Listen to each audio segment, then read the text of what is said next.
Hi friends, welcome to automotive Telangana. ఈరోజు మనం Massie Ferguson 254 DI గురించి తెలుసుకుందాం. 254 డైనాట్రాక్. మ్యాసీ ఫర్గూసన్ అంటేనే మనకు mileage master. 50 HP compact engine, powerful and technology included. తెలుసుకుందాం ఈ బండి గురించి మొత్తం. ముందుగా దీని ఇంజన్ గురించి తెలుసుకుందాం. ఇంజన్ వచ్చేసి 3 సిలిండర్ సింప్సన్ ఇంజన్. మైలేజ్లో చాలా బెస్ట్ ఉంటుందండి ఈ engine. 3 cylinder powerful 50 HP engine. ఇక దీని క్లచ్ విషయానికి వస్తే ఇండిపెండెంట్ క్లచ్ ఈ బండి. అంటే మనకు ఈ పెడల్ అనేది ఓన్లీ గేర్ బాక్స్ ఆపరేటెడ్ ఉంటుంది. సపరేట్గా ఇంకో లివర్ ఇస్తారు. ఆ లివర్ మాత్రం పీటీఓకి ఉంటుంది అన్నమాట.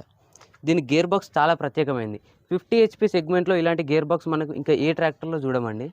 12 ఫార్వర్డ్ స్పీడ్స్, 12 రివర్స్ స్పీడ్స్ ఉంటాయి. అంటే 12 స్పీడ్స్లలో ఈ బండి ముందుకెళ్తుంది, 12 స్పీడ్స్లలో ఈ బండి వెనుకకి వెళ్తుంది అన్నమాట. ఈ యొక్క షటిల్ షిఫ్ట్ గేర్ బాక్స్ వల్ల ఇదంతా పాసిబుల్ అవుతుంది. మనం ఏ స్పీడ్లో అయితే ముందుకెళ్తున్నామో అదే స్పీడ్లో మళ్ళీ వెనకకి వెళ్ళొచ్చు.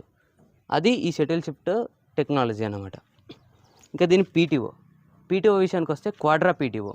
50 HPలో క్వాడ్రా పీటీఓ ఏ బ్రాండ్ కూడా ఇవ్వట్లేదు మనకు. ఈ బ్రాండ్ మనకు ఆఫర్ చేస్తుంది. ఇంకా దీని ఫ్రంట్ యాక్సిల్, ఇది కూడా ప్రత్యేకమైంది. ఫ్రంట్ యాక్సిల్ వచ్చేసి కరారో టెక్నాలజీ. కరారో అంటేనే మనకు తెలుసు యాక్సిల్స్కి చాలా నెంబర్ 1 బ్రాండ్. ఆ కరారో బ్రాండ్ యాక్సిల్ తీసుకొచ్చి దీనికి పెట్టారండి. ఇది మళ్ళీ బురద పొలాలు కొట్టడానికి చాలా ప్రత్యేకమైంది. ఇది ఏంటంటే వాటర్ సీల్డ్ యాక్సిల్ ఉంటుందన్నమాట. మనకు బురద కానీ వాటర్ కానీ లోపలికి వెళ్ళే ఛాన్స్ అసలు ఉండదు. అది దీని ప్రత్యేకతలు. ఇక మనం ఇక్కడ సీటింగ్ కంఫర్ట్ చూసుకోవచ్చు. చాలా విశాలంగా ఉంది. అసలు ఇంజన్ హీట్ అనేది బాడీకి రావడం చాలా తక్కువ ఈ బండి నుంచి.